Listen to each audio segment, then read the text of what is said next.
politicians who let rioters destroy their cities. We're going to show you the names. They let it get so out of control that dozens were killed, numerous cops injured. Cops were injured to the point of being blinded.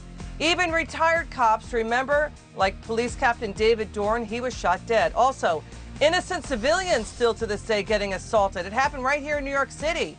Why? Because of what critics say is the egoism and vanity of these holier-than-thou politicians. The new textbook examples, that's who they are. They are new textbook examples of how not to lead. And also, we're going to show you the Ivory Tower media hosts. They're oozing sanctimony on camera. They downplayed the riots when dozens were killed and billions of dollars in property destroyed. Plus, how 2020 launched the defund the police push. It is still slamming innocent Americans today. We're going to show you all that. We're going to show you how it led to skyrocketing crime, how it's hammering minority communities. The minorities are saying, stop, enough is enough. Your erroneous policies are literally killing us. And we're going to get you updated on more embarrassing problems for Hunter Biden. This time, a new court decision is what's involved here. Critics say the whole thing stinks. And to this new development, border officials warning the Biden team, keep in place Trump's successful border policies. But will they do it? And for how long? Thanks for joining us. I'm Elizabeth McDonald. The Evening Edit starts right now.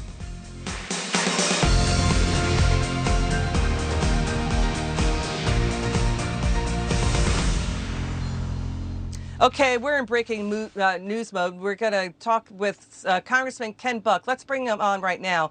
What is your take that the Senate Majority Leader Mitch McConnell is saying that the Democrats plan to give $2,000 in COVID relief checks? No realistic path forward. Your reaction to that, Congressman? It's good to have you on. It's good to be on with you. Thank you. And I think Senator McConnell is absolutely right. If the Democrats in the House had been willing to cut the pork and increase the $600 payment by $1,400 to $2,000, they would have received Republican support in the House. They would have received all the Democrats' support, but they didn't. They weren't willing to cut the pork. They weren't willing to help their friends in state and local government, education, all kinds of other areas. And so the result is that they just wanted to add $1,400 of payment onto the pork that they already had, and it's unacceptable, and the Senate should not pass it. But are you letting the perfect be the enemy of the good? Because the pork is still in there, but you're saying no to more money for Americans. Let's show what's in the bill. Let's show the viewer. Go ahead. Go ahead, what I'm saying is, what I'm saying is that the deficit is so high right now that we can't afford any pork. And the pork should come out of the bill.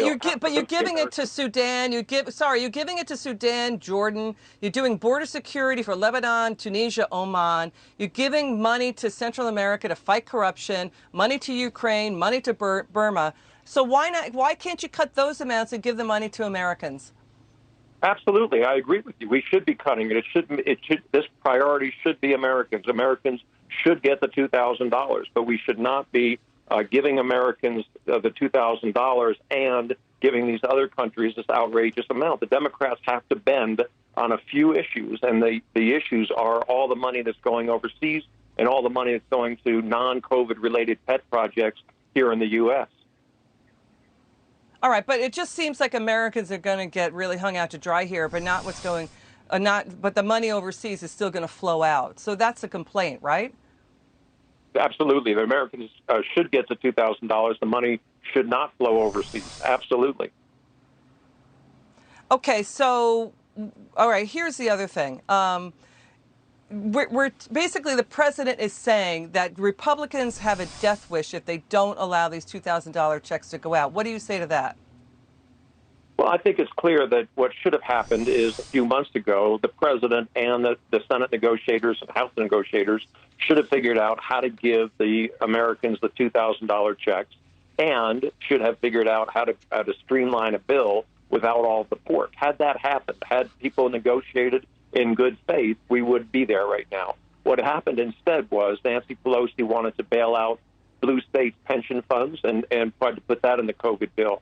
That didn't work. Then she wanted to make sure the president didn't get credit for a check that went to Americans before the campaign, before the election, and that didn't work. And so now, at the last minute, she has stuffed a bill full of pork, given Americans $600 when she should have given Americans $2,000.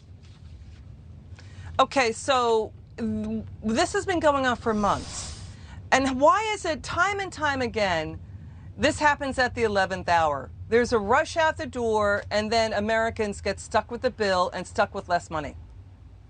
Yeah, and it's the swamp, and it's always the swamp, and that's why, because they gave us a 5,000-page bill, and I say us, members of the House, a 5,000-page bill with a few hours to read it before they called the vote. And they knew it was a must-pass bill to keep government open, and they stuffed it with all kinds of goodies for their friends, but they refused to give us the time to go through the bill and offer amendments to take out the bad items in the bill. It's what they do every year, and it stinks to high heaven.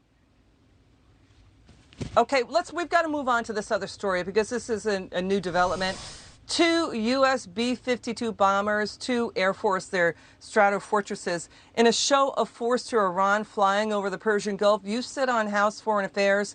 This is the second time in a month. How worried are you that Iran is going to retaliate on the upcoming anniversary of the killing of Iranian terror mastermind Qasem Soleimani? What's going to happen here? What do you think? I don't know what Iran does. I know that whatever they do will be met with a very strong action from the United States. Iran is a rogue nation. They have supported terrorism against our allies like Israel. They have supported terrorism across the world, frankly. And this president has stood up to them. It is the right thing to do. And anything they do now on any anniversary or for whatever reason will be met with deadly force. And I think that they have to understand that before they engage in any type of provocative behavior. General Frank McKenzie, he's the commander of Central Command in that region.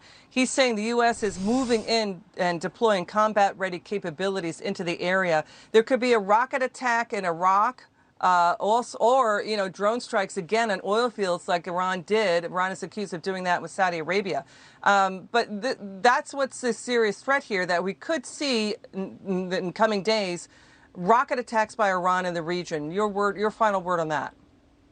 Well, we are much better prepared now than we were before for those types of rocket attacks.